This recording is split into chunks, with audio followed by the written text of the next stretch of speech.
Eagles Entertainment. Eagle Eye in the Sky is fueled by Gatorade, the official sports drink of the Philadelphia Eagles. Everything that move, I don't care who it is. Let's go. Give me everything you got. Play fast, play hard. Let's beat these boys tonight in their house. It's party time.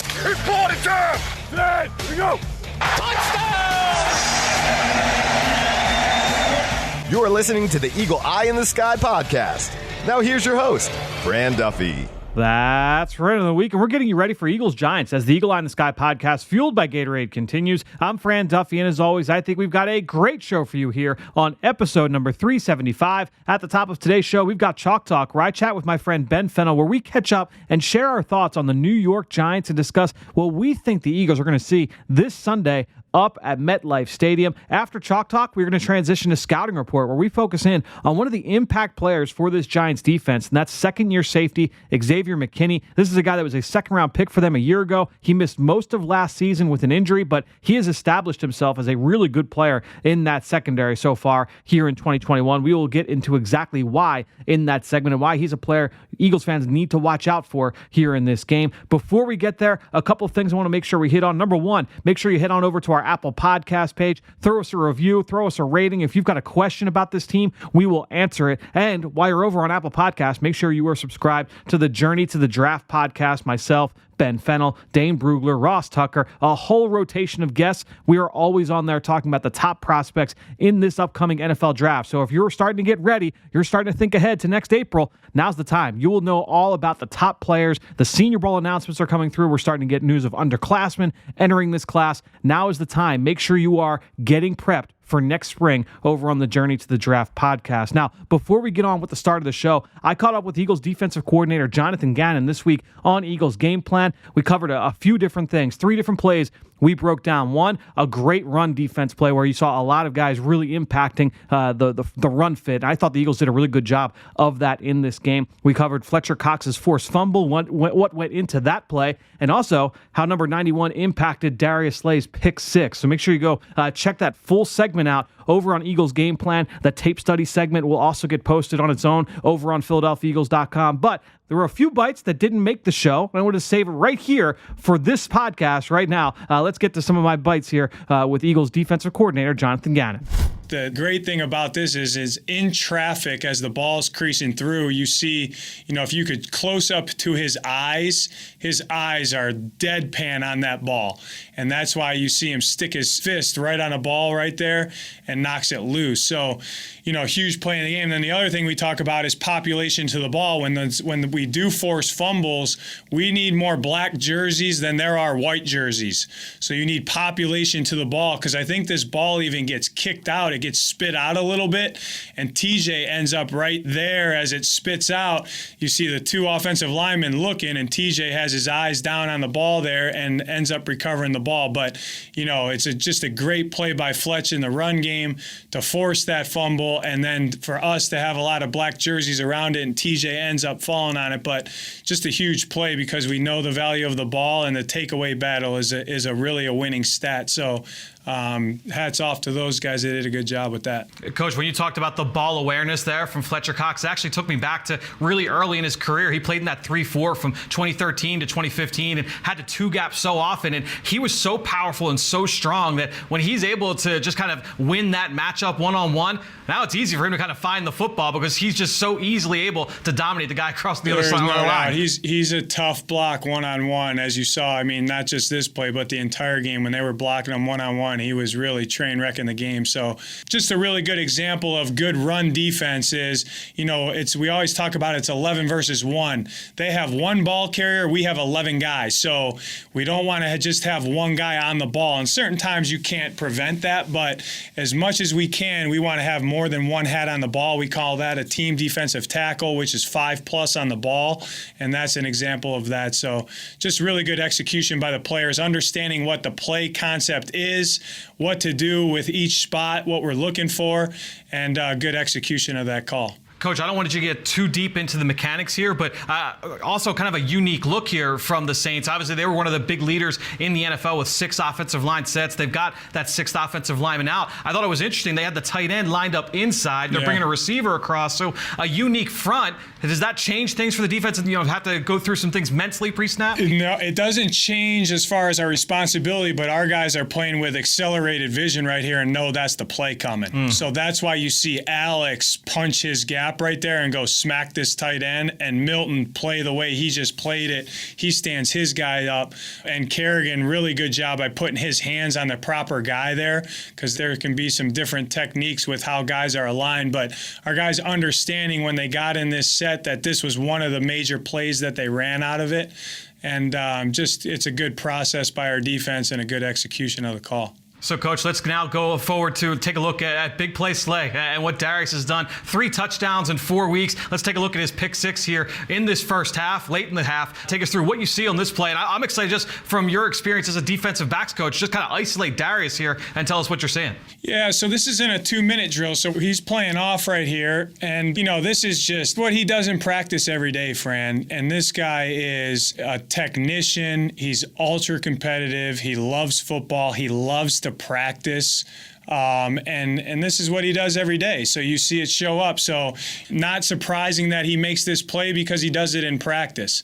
And this was just really good to see, and then look at it and catch it. And then when he catches the ball in space or recovers a fumble in space, you've seen what he's doing. So that's why he has the nickname that he has for himself. And I'm okay with it.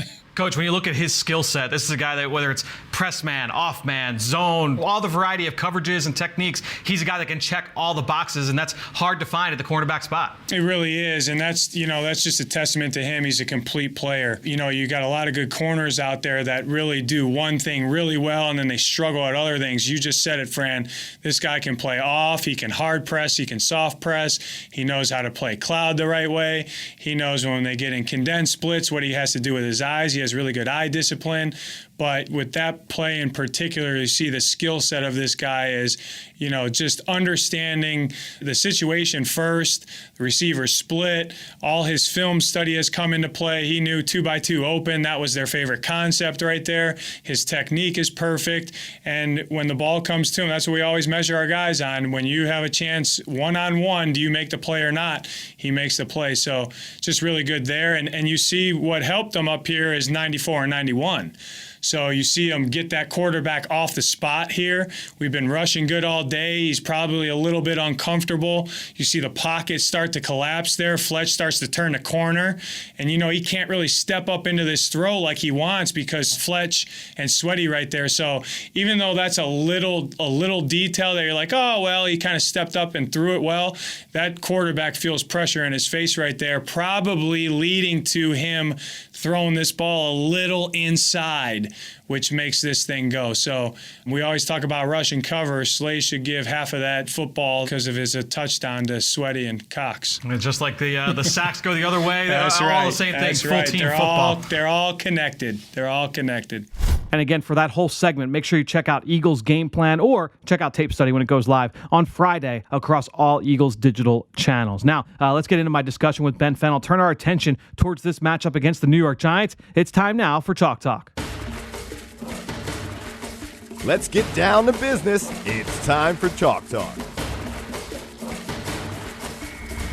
All right, let's get into talking about this Eagles-Giants game as I welcome in Ben Fennel. And Ben, I guess before we get into the matchup, just a quick recap on what we saw from the Eagles in this performance against the New Orleans Saints. And really, look, the first half was just a dominant performance on both sides of the football. I mean, the Eagles jump up 33-7 early on in the third quarter. So you get a sense of just complete dominance on both sides. Obviously, the Saints come back a little bit as the Eagles got a little bit conservative on both sides of the football. But overall, just a really impressive performance. And something we talked about with Greg earlier this week, but I want to kind of get your thoughts. It's something we've talked about a little bit, but just continuing to cement how this coaching staff has really evolved from week 1 up through week 11. You look at the multiplicity of this run game on offense, and then all the different pressure looks we're seeing defensively, along with the increase in disguise coverages, just really making quarterbacks guessing. I think it's just been really impressive to see how this offense and how this defense has evolved over the course of this season.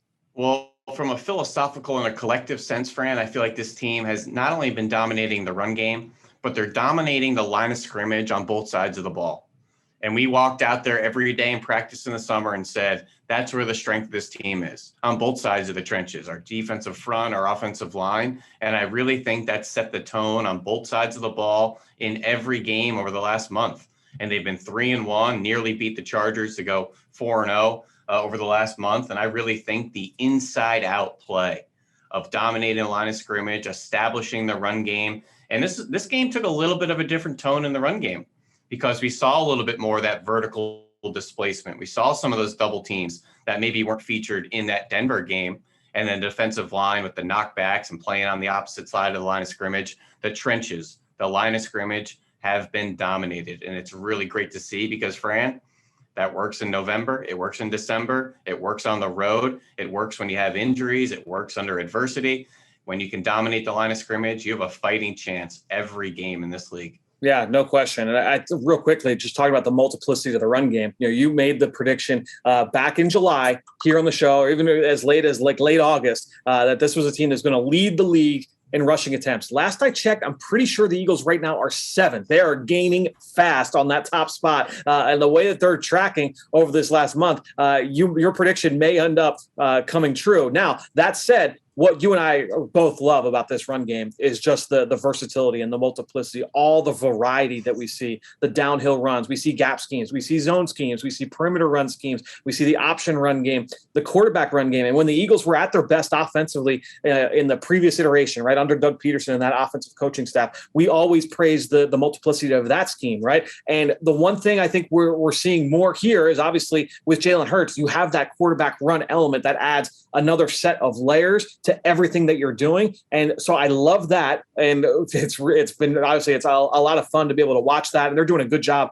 of pairing up play action passes, the screen game, the RPOs. They're putting all of this stuff on the backside of a lot of these runs. So you're still dressing all that up. We're not seeing as much of like the inside, like the traps and whams that we've seen in the past. That would be the one element you're missing that we've seen, from we'll say 2016, 2017 on. But the QB run element just adds a whole slew of ingredients to the pot for defensive game plans that they got to worry about. Absolutely. And I think the most multiplicity and the variety is for a variety of reasons, because you have personnel variety. And obviously a guy like Jordan Howard has a different skill set than Miles Sanders. So you have different skill sets based on your personnel. But the offensive line and their complete skill set, Fran, there's a lot of athleticism on the offensive line, and there's a lot of power. And they come from the same people. I mean, Jordan Mailata is an athletically powerful player. Jason Kelce is an athletic freak. He's pretty powerful too, just in a little bit of a different package. Lane Johnson, incredible combination of athleticism and power. I think when you have offensive linemen that can do a lot of different things, that allows your run game to do different things. In the past 2 weeks, I think to a T, have really accentuated the ability and the versatility that this offensive line can provide. And we kind of joked last week in Denver, man, they threw a lot of different run concepts. And Fran, there really weren't a lot of those patented double teams, the smash the stacks, the blowing guys off the ball. Just so happened it wasn't a big zone game. There's a lot of gap scheme runs last week. Well, this week, they went back to blowing guys off the ball again. So you just love the ability to wear different hats and to adjust and ebb and flow based on how the defense allocates resources to the run. Hey, you want to stuff inside? We have no problem running to the outside. We have big guys out there. Not every team has that luxury, especially into week 11, week 12, when you have some injuries. It's really fun to see. And every time Jalen Hurts breaks the huddle, Fran, I have a weird little kind of like pit in my stomach. I don't know what they're going to throw at you. And that's a little play on words there, because they're really not throwing at you a whole lot. But in the run game sense, I don't really know where they're going to attack you on a down-to-down basis. And I study this team ad nauseum every week, and I have no idea. So good luck, defenses. I just think like in football, right, it's almost like if you're a young carpenter or a young plumber, right, you're new to the profession, you've got your toolkit, you've got your toolbox. That toolbox isn't going to be as full early in your career, right? And so problems come to the surface. You get called on a job, and you're like, I guess I could probably use this tool, but I probably got to go over to a hardware store and pick something up, pick something and continue to fill up that toolbox. But as you continue to build experience and you've been doing it a little bit longer time, well, now that toolbox is full, and no matter what problem you're faced with, you've got answers for it. And I think that when you look at this offense, the way that they're continuing to evolve, you're seeing that they've got answers to whatever problems defenses are trying to face or trying to pose towards them. So, whether it's, hey, in this game, we really feel like we want to take advantage on the edges, or, hey, in this game, we really feel like we can get vertical displacement inside, or, hey, you know what, with all the backfield action, we can really attack the linebackers here in this one. All the different things that you can do to prey on an opposing team's weakness, this offense, this run game, they've got answers for it. And that's one of the things that I love most when you're talking. And this goes to football in general. That's why, we talk about the versatility that you can have as a player, whether you're a defensive back or an offensive lineman or a wide receiver. The more that you can do, the more valuable you can be. The same thing, I think, applies to this run scheme. Yeah, and I think the last thing with the run scheme to kind of put the cherry on top is Jeff Stoutland. And that this isn't an offensive line coach that has a system or an offensive line coach that has a style. He is a coach through and through. And that's why you see position coaches stay from regime to regime, because they don't have an agenda. It's, what do you want me to coach to my guys? Oh, I'm at Alabama. I have big Chance Warmack, 340 pounds, can't zone block. Yeah, we're going to run some power football. I could coach that. Oh, what do you want, Doug Peterson, zone game? Yeah, let me coach that. And Nick Sirianni, new coaching staff, what do you guys want me to coach? That's why he's one of the best. He doesn't have an agenda. He doesn't have a scheme preference. And that happens from time to time. Alex Gibbs, we all know, incredible outside zone run blocking coach. That's what you're getting from his scheme. And he was one of the best in the world at it. Jeff Stoutland, a little bit more versatile with his coaching ability. And I think that's why you see guys carry over from one staff to the next staff, because it's, I'm a really good coach. I know the techniques for whatever scheme or whatever run concept you want to implore as an offensive play caller. Jeff Stoutland doesn't call the plays. He just wants to coach his guys to excel in the plays that are called. So hats off Jeff Stoutland, hats off offensive line, hats off Sirianni, the whole offensive staff. No doubt. And I think when you're talking about assistant coaches and the value that they bring to a coaching staff and to an organization, there's a few different boxes that you're looking to check, right? It's all right. Can this position coach, can he develop talent? Okay. Can he, is he a schemer? Is he a game planner? Okay. That's another box to check. Can he identify talent? Whether it's, pro scouting, college scouting, is he involved with that part of the process? And obviously there are a lot of other things that fall under that umbrella, but I feel like you can make those as the three big boxes. It's hard to find an assistant coach that can check each of them. And Jeff Stoutland clearly is one of those guys that can check each of those boxes. So valuable to what the Eagles do here, and what has been for a long, long time. Let's now turn the page here to this matchup against the New York Giants. We'll start Eagles offense versus this Giants defense. And I guess we'll first start with the defensive identity. This is a sub-package defense. They play a lot of nickel. They play a lot of dime. They blitz a lot from those looks. And to me, like, the versatility that they have, we talked about the versatility from the Eagles offense. That is the name of the game with this defense under Patrick Graham. Yeah, absolutely. There's a lot of guys that kind of wear interchangeable hats, especially once you get to that back end. I know they've had some injuries here and there, but whether it was, Xavier McKinney, I know Logan Ryan's been up and down. Jabril Peppers has been up and down with some injuries. But at the end of the day, they're all just kind of jack of all trade bodies. And there's a lot of players like that. And there's a lot of carryover stylistically to how Bill Belichick deployed a lot of his defenses over the past 20 years. And whether it was 2001 or 2020, you could just immediately think of guys like Kyle Duggar, who's a back end safety, linebacker on the line of scrimmage. That's what they want to do with the Giants as well. So obviously they're trying to get that right style of personnel to come in and play their style and scheme of defense. But there's a lot of guys that can play different positions and play some different techniques for them.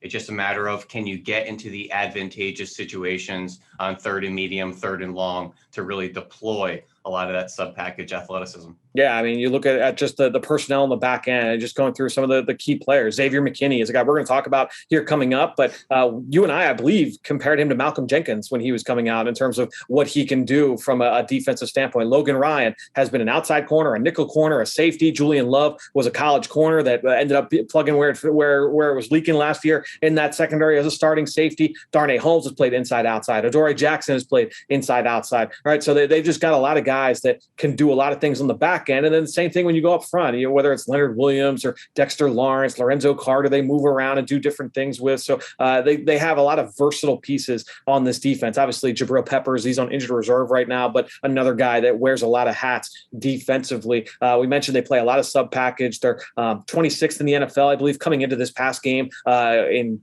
percentage of snaps in base. So they play very, very high majority of sub package. And it's a shell game. It's a lot of disguise. They're going to be, they're a blitzing team. They're 5th in the NFL in blitzing their defensive backs. So you're going to get pressure from the slot, pressure from safeties, pressure from corners. So everybody kind of involved from a pressure standpoint as well with this defense. Yeah. And I feel like it's a very light switch on, light switch off team, because we're either really heavy or we're light and sub and athletic. Because, I mean, their defensive tackle, their interior guys, there's a type.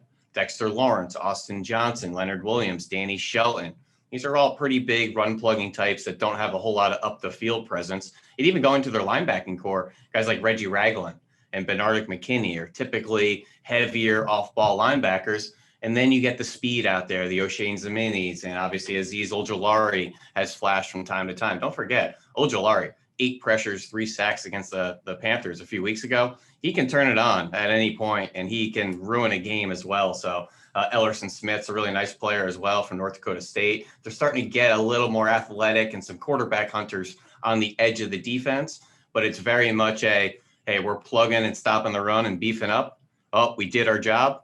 Let the troops come in here and go hunt on third down. And it's very much did we do our job on early down? Okay, let's get off the field and go let the sub package guys get in there. Very much a kind of a black, white, vanilla chocolate type of defensive approach. Yeah, I mean, and that's the way, Patrick Graham coming from the Bill Belichick school, right? I look at the way that the Patriots build their defense. We talk about the versatility and having that, guys that can do a lot of different things, but they also have those specialty players in there, like a Lorenzo Carter. Yeah, like he's a pure high side, rush backer, Sam backer. People thought the same thing about Azeez Ojulari, who's been really productive for them this year. That kind of specialty player, right? And the Patriots, they have thrived on having some of those specialty players. I mean, Danny Shelton was up there in New England at certain points in his career. There are other guys that are playing on that defense that have been up in New England. So you're and it's funny because it's just like you're saying, you have both sides of the spectrum where, hey, you have a really versatile player that can do a lot of things and be a 3-down player for you. No matter what look you present, this guy can do something. Or you have a really specialty player that maybe one game, this guy plays 2 snaps, but next week he might play 23 snaps and be a big part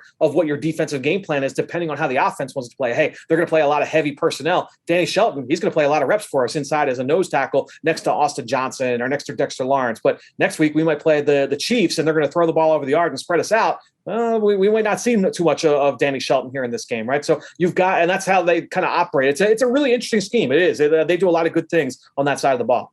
And last note, personnel-wise, one of our draft favorites last class, Aaron Robinson, their third-round pick at UCF, the Alabama transfer, kind of a nickel safety. Season high, 22 snaps last night, playing a lot in the slot there. Had only played in 2 games previous, so he's starting to get his feet wet, starting to get out on the field a little bit more. So if you see number 33 in the slot, wondering who that is, so is everybody else. He's a rookie, third-round pick, whole lot of ability. So keep an eye on the slot out there. Might be Logan Ryan, might be Aaron Robinson. They got some talent on the back end. Good call. One last thing I wanted to make sure we hit on it. Watching a lot of their blitzes over the course of the season. Well, I was trying to look for a theme for the breakdown segment for Greg Cosell here on the show this week. And one thing that really stood out to me was that, hey, when they're in their nickel, which they're in their nickel more than anything, especially in early downs, a lot of those blitzes were zone pressures. So they might only be a 4-man rush, but they're sending somebody from the second level and they're going to exchange out and they're playing a lot of disguised cover 2 behind that. Or if it's dime on third down, it's a lot of man pressure. And so you have lots of different kinds of blitzes and lots of disguised looks. We've talked a lot about those Vic Fangio style defenses where they're starting 2 high and then they have the opportunity to roll 1 high. The Giants, they're the opposite. They do a lot of starting 1 high and rolling 2 high. So again, just kind of getting into changing the picture pre-snap to post-snap for the quarterback. And that will be a big test here for Jalen Hurts in this one. Yeah, particularly. And like we always talk about, you do your job on first and second and down. You put yourself into an advantageous situation on third down. That works offensively too. You run the ball, you stay on schedule down and distance, you avoid the third and mediums, third and longs. Typically that avoids the ability of defenses to send the dogs on you. and for them to attack and for them to have that Rolodex pressure and try to confuse you. So you do your jobs on early downs, makes those thirds and twos much easier to pick up than the third and 10s and 9s out there. So really important to stay on schedule. Yeah, and they just going over now to the other side of this matchup when you talk about Eagles defense versus Giants offense. Honestly, this was the side of the ball that was the toughest to figure out exactly what we were going to hit on from a Giants standpoint, because look, this unit, when you look at them over the course of this season, Saquon Barkley has missed a lot of time. Kenny Golladay has missed a lot of time. Sterling Shepard in and out of the lineup. Kadarius Toney in and out of the lineup, right? Dante Pettis is making plays, then he's hurt. John Ross in and out of the lineup, right? So they're constantly cycling guys. Andrew Thomas at left tackle. He's on injured reserve and he comes back and he's catching touchdowns on Monday Night Football against the Bucs. So you've got all these guys that have been in and out of the lineup. What is the identity? Who do they want to be the focal point? And so coming into this game against Tampa Bay, I was interested to see what that plan of attack would be. I think when you look at them over the past couple of years with Jason Garrett as the offensive coordinator, Joe Judge as the head coach, it is quick game focus, heavy play action, big reliance on the run game. Even after Barkley went down last year, they still leaned on Wayne Gallman and Devontae Freeman. This year, Devontae Booker, right? So they still want to be able to run the football. My gut says in this one, I think Joe Judge is going to kind of draw the line for his defense and for his offense and say, we are not going to be out physicaled by the Eagles when they come in here. That would be my guess, just based on what we know about Joe Judge, right? From his public persona. So I think when you look at this game, they're going to want to run the football. They're going to try and control the clock. You're going to see play action and quick game and try and make sure that they don't turn the ball over. I think that's going to be a big key for them on that side of the ball in this matchup. Yeah, and that was my takeaway, trying to really absorb the game last night and learn who this 2021 Giants team, they were going to be different this year. They spent some money in free agency, John Ross, Kenny Golladay, Kyle Rudolph. You spent a first-round pick on Kadarius Toney. You're trying to add some different parts. But they're different in other areas too. You have Will Hernandez moving from left to right side. Nate Solder going from left tackle to right tackle. They signed a new center in Billy Price. I think they traded for very late in training camp. There's a lot of moving parts on this team. Matt Skura too. They traded for him late in training camp. Two new starters, bang bang, right in August. And that just tells me slow down. You need some continuity. You need stability. But they were going into the season kind of all over the place. And now you have some injuries and guys are up and down on a week-to-week basis. They lack stability right now. So once they start to get healthy and, now that Kadarius Toney is an active participant every week, he clearly was part of the game plan last night, as he should be, for his obviously versatile and electric skill set. Find as many ways as you can to get the ball to 89. And every offensive coordinator should have that. Mike Holmgren had his throw to 84 section of the playbook for Sterling Sharp. These plays are designed for our best player. And they have a couple designed for Kadarius Toney to make sure it goes to 89 at all costs. And it seems like that's going to be a heavy part of the game plan moving forward. I hope they can get healthy. I just hate seeing the young quarterbacks like Daniel Jones being victims of instability and lacking kind of continuity in the huddle, especially at the center spot, especially in the offensive line, especially at running back. A lot of changing parts of that Giants team. Real quick with Kadarius Toney, he was their most targeted pass catcher the other night. Could you paint the picture for us in terms of the usage and how they tried to get him the football? I know they've done a lot of different things from him, but again, with all the pieces they've been missing over the course of the season, they've had to use him in lots of different ways. But just in this game with a lot of their horses, how was he used? Well, in order to go forward, let me go back just for a second. Yep. Remember, this kid was a high school quarterback. His early 3 years at Florida, they didn't know how to use him. He literally only came on the field for gadget plays. He'd be a running back 1 week. Next week, he was only doing double passes. Finally, last year at Florida, they moved him to the slot and he became a first-round pick. But that just speaks to his kind of jack-of-all-trades skill set. You can do a lot with him. He really is a three-level receiver in that he could win with yak, he could win with route running, and he can win over the top. And you saw that last night. You try to get him the ball in his hands quickly on some shallow crosses and horizontal pass game. He can win in the route like he did against Antoine Winfield with him on his back. I didn't see too many shot plays to him, but they have him in the offense. Yep. And then he lined up at Wildcat one play, which is more than okay with just giving him the ball and saying go. But hold on a second. It was a Wildcat pass down the field. He overthrew the guy, but this kid can throw the ball. So you can do a lot of different things with Kadarius Toney. Don't get too excited and try to have him wear all these different hats. Find something that works. Find ways that you can be productive as well. But he is a guy as we had mentioned, Saquon Barkley's and Galladay's, they may not be an efficient, productive team right now, but any one of those guys can take something small and go 60, 70, 80 yards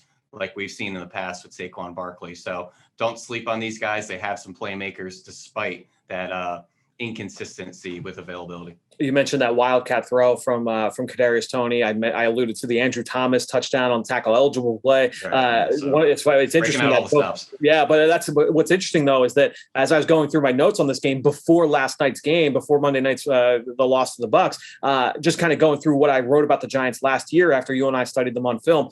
They were doing a lot of different things from a trick play standpoint. It was like 1 or 2 a game. And I think that that's something that has carried over certainly to this year. Look, this is a 3-win team, right? They're dying for a win. This would be a huge win for them at home. I would expect them to throw a couple of those kinds of plays at the Eagles in this game. So just something to watch out for here against the Giants. Before we wrap this up, I know you pulled a lot of numbers, a lot of stats. Obviously, you do a great job giving me some numbers, whether it's for Eagles game plan or for this podcast. Is there one number, one metric that most stands out to you going into this game? Well, I teased the stat out on Twitter earlier just about our run rate over the past month, particularly on first down, running the ball nearly 70% of the time, best in the NFL. Over the last month. Remember, 3-1 record, nearly beat the Chargers. Should have been 4-0. It would have been great. But the first 7 games, 30th in the NFL on early down runnings as first down. But I also want to give some credit to Jalen Hurts, particularly third down passing, which over the last 4 games, 10 of 16. So not a high volume on third down, which is good. You're getting into manageable situations. And a lot of times, Fran, not even seeing third down with the way they're running the ball so well, but 10 of 16 passing for 145 yards, 8 first downs with his arms, another 4 first downs with his legs on third down. So he's a guy, obviously, like we saw last week, hey, man coverage, suddenly coverage is displaced, whole side of the field open. Sure, I'll get into a foot race with DeMario Davis to the edge. So he's a guy that can win with his arm and his leg on third down, and the results have shown it. Over 55% third down conversions over the last 4 games, best in the NFL. Yep. Win on first down, Fran. Suddenly third down becomes a little bit easier to pick up. So you love the full balance of the offensive approach here. No question. And credit to the scheme, the philosophy, also the players, obviously, for what they've done to get to that point. Because winning on third down, a huge part to offensive and defensive success. And defensively, they've been really good on third down as well over the course of that span. Let's real quickly just hit on some matchups that matter. For me, I talked about how I really just have this feeling in my gut that that Joe Judge is going to want to establish the run and win the run battle, win the trench battle on both sides. This is a team that wants to run the football. Saquon Barkley made his return from injury reserve this past week against the Tampa Bay Bucs. Look, the Eagles have to continue to fit the run well. I think they've done some nice things over these last few weeks in terms of playing aggressive downhill, getting off blocks. They need more of that here against Barkley. He is, as you've called him, he is a run-to-daylight runner. He's looking for space. He's looking for green grass. So shut that door. Don't allow that to happen. Keep him contained. Bodies to the football. Get him to the ground. He's got that ability to make people miss just because of how explosive and powerful that he is. He's not a wiggle shaky in the whole back, but he's a guy that can run right through you. You have to make sure you get him to the ground. Contain him. That'll go a long way towards victory in this one. And my matchup to watch is going to be tackling Toney. You got to make sure you wrangle Kadarius Toney, and in some unconventional ways. He may take an end around and reverse field. He's a guy you can't quit on. He's electric. They're going to give him yak opportunities. And Fran, we're talking a lot over the last month. Saints, Lions, Broncos, Chargers. We haven't seen a whole lot of types like this. And just quickly kind of go through the Saints receiving core, not a whole lot of yak threats out there. The Chargers and Keenan Allen and Mike Williams, really not their style. Detroit's got some issues at receivers right now. Really haven't seen a player like Kadarius Toney in quite a while. So I really think you got to be on your P's and Q's with tackling, leveraging tackle, leverage to your tackling help, and making sure this guy gets on the ground. It's funny you said that because as you started talking about it, as soon as you mentioned tackle Toney, the one note that I've got about him is that he is kind of like Tyreek Hill, and the Eagles saw Tyreek Hill earlier in this year. He is like Tyreek in that Tyreek Hill is just as explosive laterally as he is linearly, right? So straight line, super explosive, but also those lateral cuts. He is able to make those cuts at top speed. That's the same thing with Kadarius Toney. The way that he gets in and out is so fast and so explosive, so fluid. He doesn't have that same top end gear that Tyreek Hill has vertically, but he is just as fast laterally as he is explosively. And so that's just something that they've got to be aware of. Big horizontal pass game last night against Tampa. That was one of my major takeaways. And Trayvon Diggs, interception every game this season, shutting the world on fire. Yeah, he couldn't hang with Toney. Toney carved him up a few times, running some wicked routes. So he can get himself open. He can make you look stupid after the catch. Kadarius Toney, tackle 89 this week. Watch out for that play, an Eagles game plan this week as well. Ben, let's wrap this up by getting into our scouting report. We're going to talk here about Giants safety, Xavier McKinney.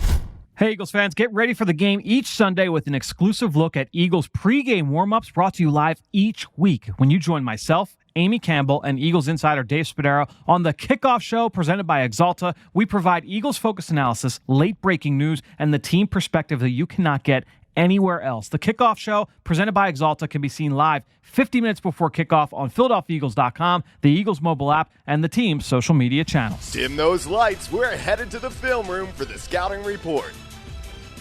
All right, Ben, let's talk through McKinney. This is a really interesting player, a guy you and I both liked coming out of Alabama. I mentioned it earlier. You and I'm pretty sure you have that in your notes as well, compared him to Malcolm Jenkins and his usage. Now, Malcolm, he was a top 15, top 20 pick as a corner and made that move to safety late. So this was more of a comparing McKinney to what Malcolm Jenkins became in his career. But he has made a lot of really impressive plays in coverage. He's a physical player. He's instinctive. This is a really good player in this defense.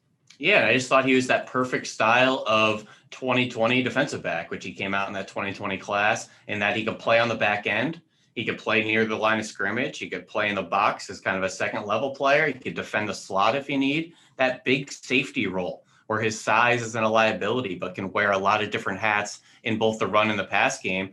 I just thought he was perfect for the NFL today. He played that Ronnie Harrison, Eddie Jackson kind of role in Nick Saban's defense, that mold of athletic safety. Equal time as a slot player, a free safety, a box linebacker, even play some dime linebacker in sub where he's a true off-ball will linebacker. He's a really good tackler as a free safety. Slot coverage is what blew me away because he could defend big tight ends like he did Grant Calcaterra in one of those playoff games. He could defend slots as he had battles with Hunter Renfrow so many times in those Clemson national championship games. But he was a good blitzer with closing speed. He triggers really well, can finish in the alley, good on perimeter screen action with those long arms and kind of wrangling ball carriers in his breakdown style. He was a guy that always came to balance and would snap tackle on your legs and then roll. Excellent tackling technique. A lot of the questions with him, is he an exceptional athlete? Which I don't know if he is. He's a guy that ran in the 4.6s and has good size.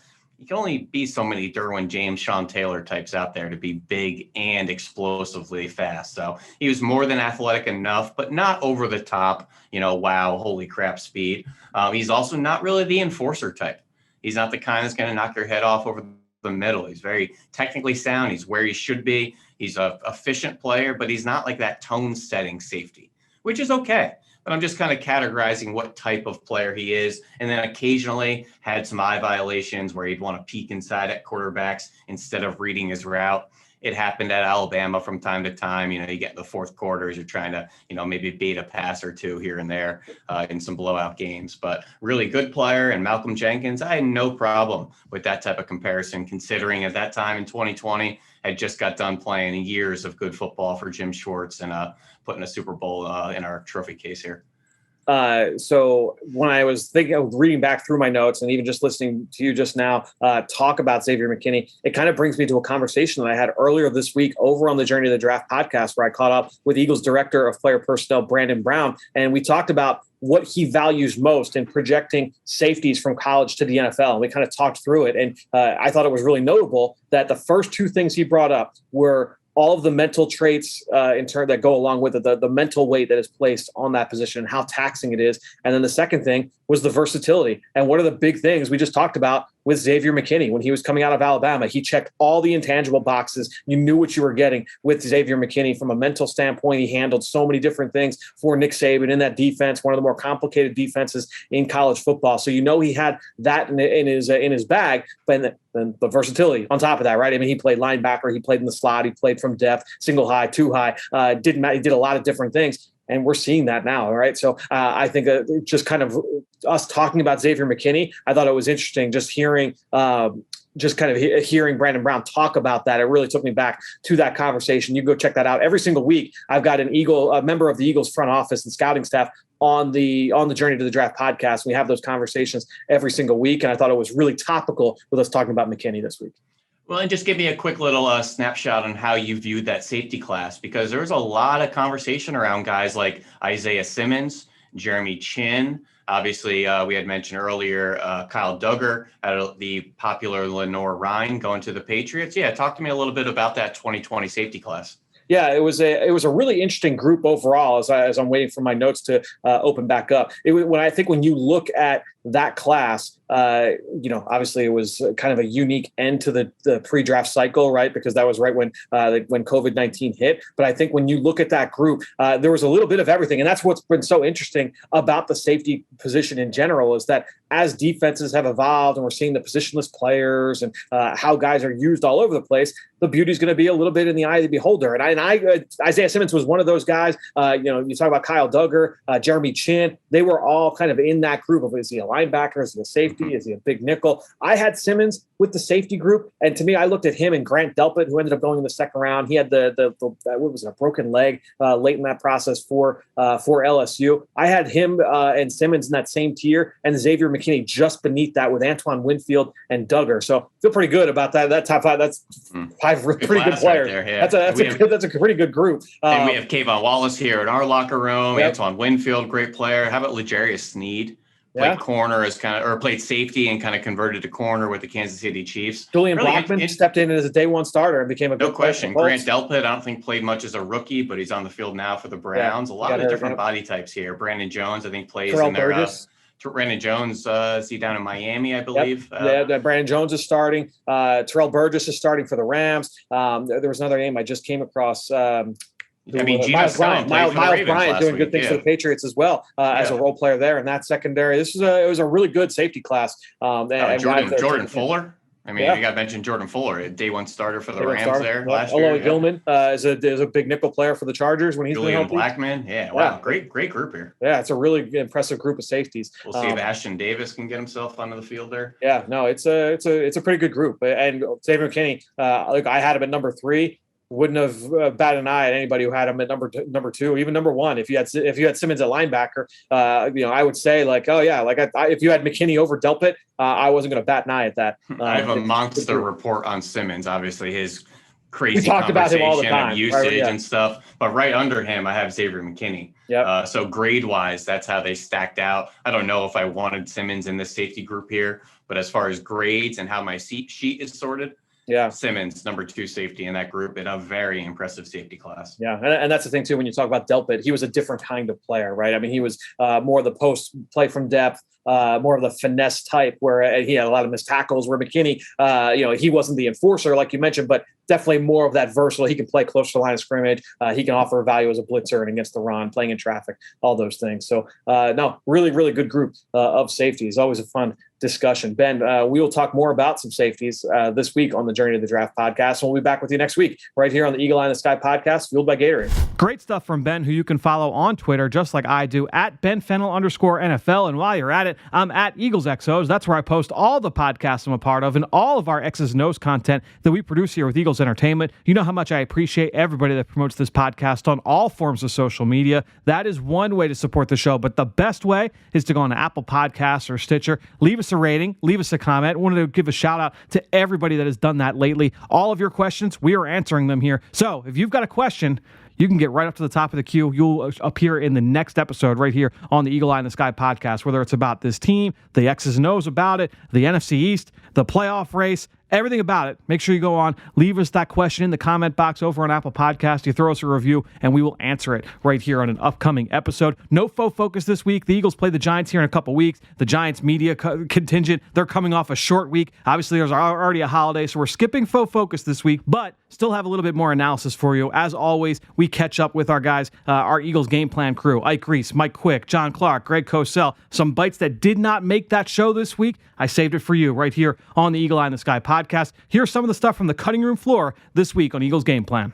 Yeah, when you look at the run game scheme, when you look at the development of some of these younger players, I think to the coach. You know, he's the master. Sure. Jeff Stoutland, best offensive line coach in football. You know, we as an organization have been very fortunate to have the offensive line coaches that we've had here, from Juan Castillo to the great Howard Mudd to now one of the best to ever do it, and Jeff Stoutland. Just the development of these young players, how well they're playing right now. Mike talked about the running schemes that are being used that are not just beneficial to the running backs, but the quarterback has been implemented in the run game as well. Just a fantastic job by Jeff Stoutland and those players. But let's keep one thing in mind. As we've seen over the last couple of weeks, the Eagles with Jalen Hurts have become an offense that is very difficult to defend, and its foundation is the run game. So we will see how the Giants choose to match up to the Eagles, even when the Eagles line up in 11 personnel, which they seem to be doing more of, because you have to deal with Jalen Hurts as an athlete and a runner. So it's very possible that the Giants, even when the Eagles do decide to play with 2 tight ends, you could well see the Giants play with 5 defensive backs. That's the chess match that's involved in this game. But when you start getting into long yardage situations, we've seen over the course of this season what the Giants do. A lot of zone pressure from nickel, a lot of man pressure from dime. That's something that's not likely to change with a short week for this game. All right, we saw some of the things that the Giants defense is going to bring to the Eagles in this game. Ike Reese, what else are you seeing from the Giants D? A lot of versatility over there. You know, Patrick Graham comes from that school of Bill Belichick, where he'll play guys out of a position, and, you know, this guy will be playing corner one minute and the next thing he's playing safety. You're going to see a lot of that with this Giants defense. They like to use a lot of the sub packages, right? So, you know, what you may get at the pre-snap also can change at the snap of the ball. And so they like to be versatile over there, and they like to bring pressure from different guys as well. So the Eagles as an offense will certainly need to be alert to who's out there on the field, but at the same time, understand that sometimes what you think you're going to get may not be what happens at the snap of the ball. John, Ike is talking about positionless players because that's what they like over there. They're going to play a guy, and he'll be down in the box like a linebacker. He'll be a safety. He might be in the slot, on a slot defender or a slot receiver. They move people around, and you really have to be on your cues. You have to understand post-snap, you're going to see some things that you're not expecting to see. And as Bill Belichick always does, and as I said, it's a Bill Belichick disciple, you're going to see some things that you're not expecting. So it's going to be up to Jason Kelce, it's going to be up to Jalen Hurts to make sure that they communicate with everybody and everybody's in their right place. And the Eagles have done a great job of staying on the field lately. Best third down team in the NFL over the last month, completing more than 55% of their third downs. When Jalen Hurts can also run for those first downs on third down, how demoralizing is that to a defense? That's a big value for this offense. This is a football team, the Eagles, that can run the ball on third downs. You don't see many teams run the ball on 3rd and 6 or situations like that, but the Eagles are comfortable that they can do that because of the versatility, because of the guy that they have at quarterback who can certainly run the football. And talking to Nick Sirianni last week, he talked about how he holds the backside. When he's running a play side, it really holds that backside in, and so that really gives you more field to work with. As a defender, when you have to defend that and know that's a possibility, how does that change the way you defend? Well, it just makes it difficult because now you have to incorporate the quarterback as a part of the run game. And most defenses aren't necessarily equipped to do that. That's what happened to New Orleans last week. You couldn't account for Jalen Hurts in the running game. And when you're winning on 1st and 2nd down like the Eagles have started to do over the last month, you put yourself in a situation on 3rd down where you can run or throw the ball. It just so happens for the Eagles over the last 3 to 4 weeks, these 3rd down situations have been advantageous for them, and Jalen has been able to be a threat throwing the ball or running the football. Now, the one thing about the Giants through much of this season is they have not had all their receivers together to be able to play at the same time. That's happened very, very infrequently. It could well happen this Sunday against the Eagles. And that makes it a tough matchup for the Eagles secondary. But again, Could be a different Giants offense, could be the same Giants offense. We don't know. But one thing we know for sure is that Kadarius Toney is an extremely dangerous weapon, and he's a player that the Eagles must be aware of every time he's on the field. A guy like Darius Slayton, you have to be concerned about. Galladay, a guy that they picked up in the offseason. Evan Ingram. They've got some talent when they're not running the football. They can pass the ball. You also have to be aware of the gadget plays against this football team because they have a lot of those plays in their playbook, and they want to catch you off guard and hit you with some of those gadget plays somewhere along the way. And you better believe this is a team that's severely wounded. Yes. They're looking for a win. They're 3-7 or 3-8 right now, whatever they're at. I think it's 3-7. And so, like Q just brought up, you can expect them to pull out all the stops to try to win this game. Gadget plays, quarterback, halfback throws, all those things, be on alert for them. But we've seen this year, you can get pressure on that Giants defensive line. It is especially the interior of that line that you can attack. Yeah, and if you watch the Monday night game, when you start to get pressure on them, you start to get hits on them, good things happen for your defense. You see the turnovers that were created because early in that football game, Tampa Bay got hits on him, and it affects the quarterback throughout the game when you get those early hits on him. And again, be sure to check out Eagles Game Plan. Goes up digitally on Friday across all Eagles channels. Or if you live here in the Philadelphia area, make sure you tune in Sunday, 10 a.m. on NBC 10. You can always check out Eagles Game Plan every single week. So great stuff from the entire Eagles Game Plan crew, obviously from Ben Fennel as well. We'll be back next week right here on the Eagle Eye in the Sky podcast. Again, quick shout out. Make sure you go check out the Journey to the Draft podcast. We're talking about all the top prospects each and every week over on that show twice weekly. We're talking about the top prospects around the country every single week, twice weekly on that show. And you can make and appreciate everybody that promotes that show and all the rest of our podcasts here with Eagles Entertainment. That being said, I think that'll do it. Another show in the books here on the Eagle Eye in the Sky podcast, fueled by Gatorade. For everybody here at the NovaCare Complex, I'm Fran Duffy. Happy Thanksgiving. We will talk to you next week. When the clock hits all zeros, the game might be over, but the action is not. Join us for the post-game show presented by Rico for instant reaction. Watch live as Coach Nick Sirianni and Eagles players come to the podium and meet with the media. We will make sure you do not miss a word. Myself, Ike Reese, and Gabriella DiGiovanni will also break down the game live at the desk and hear from Eagles insider Dave Spadaro to get his thoughts. The post-game show presented by Rico can be seen on PhiladelphiaEagles.com, the Eagles mobile app, and the team's social media channels.